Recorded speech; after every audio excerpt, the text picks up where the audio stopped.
અતિથિ વિશેષ આવેલા હતા અને કોઈ વ્યક્તિને ત્યાં સોફા ઉપર બેઠેલા હતા, એમને હાથ જોડીને રિક્વેસ્ટ કરવામાં આવી. ત્યાં નજરે તો મેં પણ જોયેલું નથી કે ભાઈ કોઈ અતિથિ આવ્યા છે તો તમે પાછલી સીટમાં વહી જાઓ. એટલે એ ભાઈ હટ્યા નહીં, એને સમજાવવાની ટ્રાય કરી અને એ ભાઈએ ચલો તમને પાછળથી હું બતાવી દઉં હું કોણ છું ને આવી કંઈ વાત કરી અને પાછળથી સીધી એના હાથમાં કંઈ હથિયાર હતું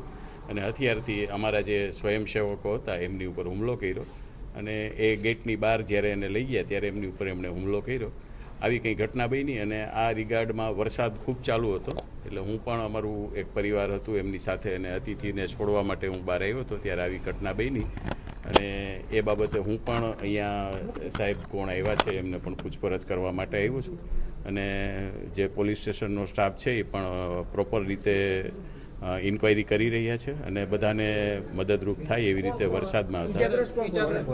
ઈજાગ્રસ્ત અમારે એક મોહિતભાઈ કરીને છે, એક અશોકભાઈ કરીને છે અને એક જયેશભાઈ કરીને છે.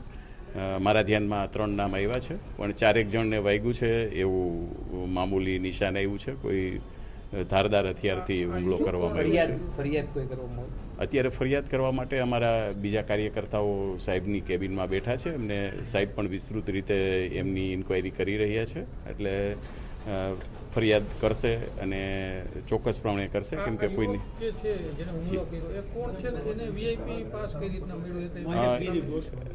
એનું નામ આ મીડિયામાં પણ મને જાણવા મળ્યું કે આ મહેકભાઈ કરીને કોઈ છે અને કોઈ અમારા સ્પોન્સર્ડ છે એના દ્વારા જે ઇન્વિટેશન અમારું હોય એ ઇન્વિટેશનવાળા પાસ ઉપર આવેલા હતા એવું જાણવા મળેલ છે અને ઇન્વિટેશન પાસથી એ લોકો બેઠા હતા અને એમને રિક્વેસ્ટ કરવામાં આવી કે કોઈ અતિથિ અમારા ટ્રસ્ટીઓ કે સાહેબ લોકો આવ્યા હોય તો અમે રિક્વેસ્ટ જનરલી કરતા હોય તો ભાઈ ત્યાંથી હટ્યા નહીં એટલે અમારા સ્વયંસેવકોએ કીધું ભાઈ પાછળના સોફા ઉપર જતા રહ્યો અને ભાઈએ થોડું ઉગ્રતા કીધું કે આવો હું તમને બતાવી દઉં એટલે એમને પાછળ ગેટની પાછળ એમની સાથે કોઈ હતું એ ખબર નથી પણ હા હુમલો કર્યો ત્યારે એ એકલા હતા. શું કહેશો, રાજકોટમાં આવી રીતે અસામાજિક તત્વો બેફામ બન્યા છે જાહેરમાં, આ તો બેનું દીકરી હોત તો શું સ્થિતિ થાત?